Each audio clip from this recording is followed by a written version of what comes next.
Happy New Year, my friends. And man, oh man, what a way to kickstart the new year. Yeah, okay, I realize that was a bad joke.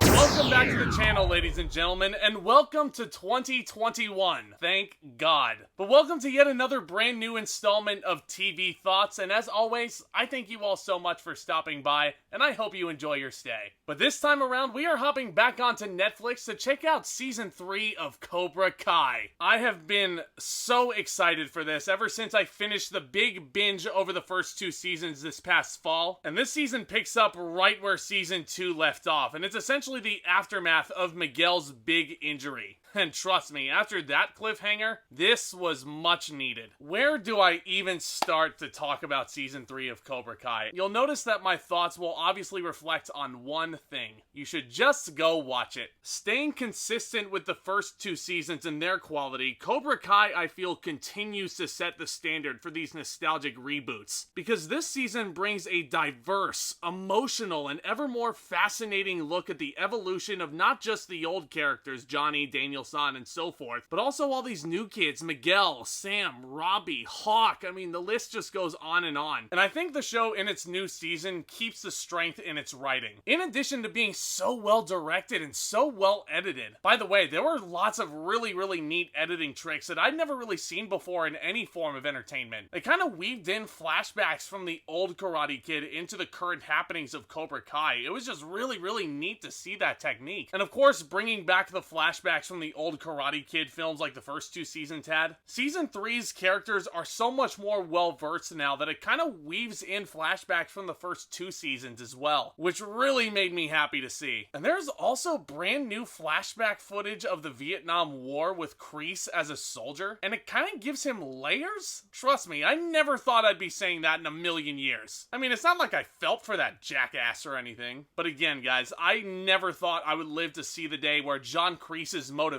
were actually explained, and it actually kind of makes sense. And that's probably Cobra Kai's biggest strength, not just this season, but overall. Every character's journey is so unique, and the show's writing is smart enough to make us believe that the choices these characters are making are the right ones for them. And they all have their own separate motivations, and honestly, no matter who it is, Gianni with his motivations, Daniel-san trying to find peace, all the choices they're making make sense. The show never cheats, and all of these choices intertwine with all of these storylines just so beautifully. These performances are all fantastic, namely William Zabka, once again, stellar as Johnny Lawrence, very funny as well. It always seems to be a running gag in this show of how out of touch he is with the current world around him. Just to give you an example, there is one episode where he says that he thinks a Facebook message should be like an 80-page dissertation for college. Just because, and I don't know if this is a direct quote or not, so correct me if I'm wrong, but he says that 35 years is a lot to catch up on. Therefore, the 80-page Facebook message. It's just... I mean, Miguel gives him grief about it, but like... I mean, it's like that makes this character so lovable. I mean, he plays this character straight up like he's been cryogenically frozen out of the 80s. But he plays this character in such a way that also makes him stupidly endearing. Like, I don't know what it is. It feels very cheesy, but it's awesome. And of course, Ralph Macchio returns as Daniel-san, and he brings a lot of emotional levity once again. No exact spoilers, but you saw in the trailer that he does go to Japan in a callback to the Karate Kid 2. And all I'll say to that for right now is... man, was that a fun storyline in Season 3. I mean, there were so many great callbacks, especially in Okinawa, to the series of old. Now, I know I said Gianni was quite out of touch, but to an extent, I feel like Daniel-san's a little bit out of touch, and we sort of see that here in Season 3. And that's a big theme of this season that the returning Ali Mills talks about. You guys like to fight, but you two are more alike than you think. And that one quote leads to a couple of really fun moments throughout this season that, again, I never thought I would see in a Karate Kid piece. But I mentioned her just now, so I might as well talk about her for just a second. Ali Mills comes back just to play off of part of the cliffhanger from Season 2. All I'll say is, It's kind of a brief appearance, so don't get your hopes up too big. But man, it was really great to see her again. Excellent arc for her as well. And Martin Kove himself as John Kreese. I mean, this guy doesn't even need an introduction at this point, does he? Yeah, he's a demented, deranged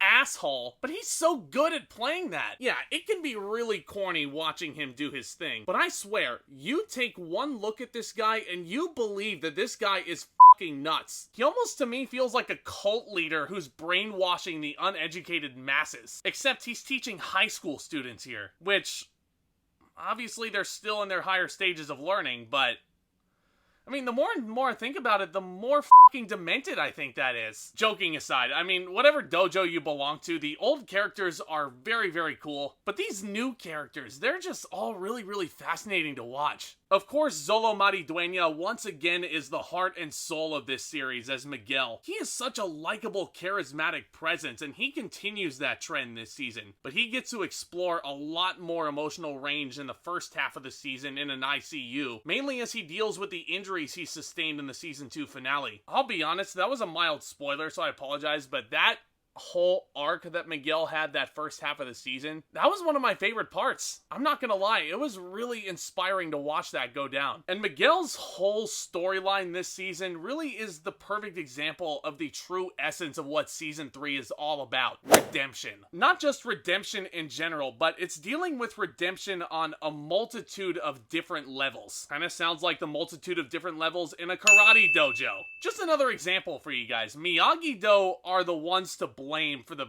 big brawl that occurred at the end of Season 2. I'll try to be as vague about this as I can, but there's a really big redemption arc for Daniel-san and his daughter Sam, played by Mary Mauser, who has a lot to deal with herself. She's dealing with some emotional trauma and also overcoming her fears of what happened to her in the brawl. Namely with Tori, played by Peyton List, who also has some family issues to deal with on her own side. Again, it's just really well-rounded storytelling for every single character. And again, they each have their own motivation that makes sense given the context. But regardless, the show is also smart enough to clearly tell us as the audience who the good guys are and who the bad guys are. And to be as vague as possible, this season really draws that line in the sand. Speaking of redemption, I just gotta mention Hawk, played by Jacob Bertrand, because he is just such a cool character. So entertaining to watch, but again, without spoiling anything, just go watch Season 3, because Hawk's arc was so